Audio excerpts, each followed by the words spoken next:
Konrad Gelbke is trying to unlock the mysteries of the universe. He's a curious man who reaches for the stars and beyond. The key issue which we're dealing with in the laboratory is finding ways to produce and study rare isotopes. Rare isotopes are species of atomic nuclei which normally don't exist on Earth because they only live for a very short second, sometimes less than 1/100th of a second.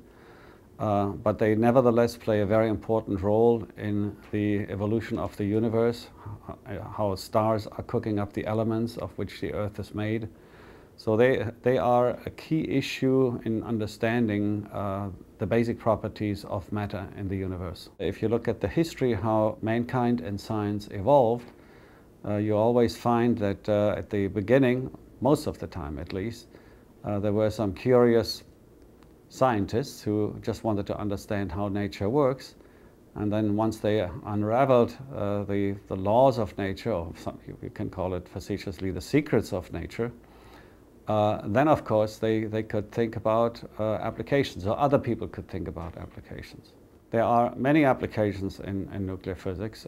Nuclear medicine is a huge business in treating cancer. Energy, nuclear energy is a very important aspect, especially since nuclear energy does not create greenhouse gases, so it is becoming more and more important as we're realizing we're heating our planet with too much carbon dioxide emissions. What is important is that we're doing something which is unique and world-class. Okay, that resonates with me well. If you talk about scientific enterprise, there is a relentless endeavor to be the best in virtually anything we want to do. Okay, and mediocrity is not tolerated. I ask a lot from my collaborators and from my colleagues. Okay, we're pushing the envelope extremely hard. Okay, and people are working very hard. They're applying themselves very, very hard. In general, it is very painstaking, sometimes tedious, and sometimes you're sort of stressing your mind to the limits of what you can actually do. Yet, at the same time, when hundreds of scientists are doing this, some of the discoveries will be forgotten, some of them will be archived, and some of them will be breakthroughs. Before you start the process, you really don't know it. Otherwise, everybody would just focus on the breakthroughs. When I came to Michigan State University, I wanted to give it a trial. I really didn't know how well it would work out.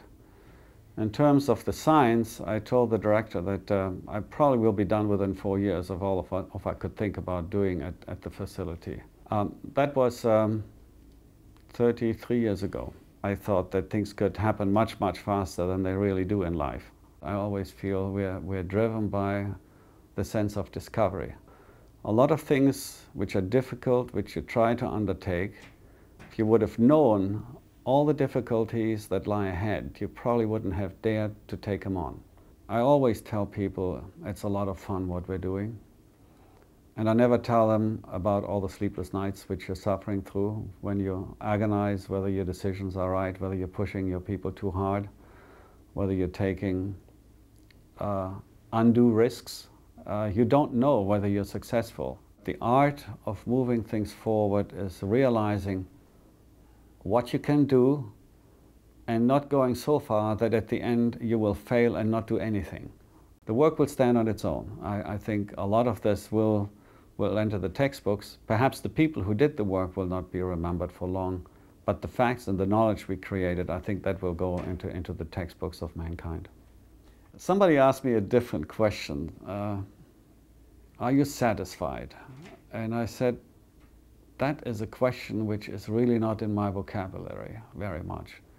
What is much more important, I'm always asking, what's the next step? Okay, and when I've done that step, actually sometimes I get depressed because it's done. Okay, what's there to do? So you have to think about what else can we do? Okay, so you always have to be pushing the envelope. And I sure hope that I continue to do this until I say, all right, I've done enough, okay, and then I will disappear in the sunset and do my own things in my private life, which nobody has to worry about then anymore.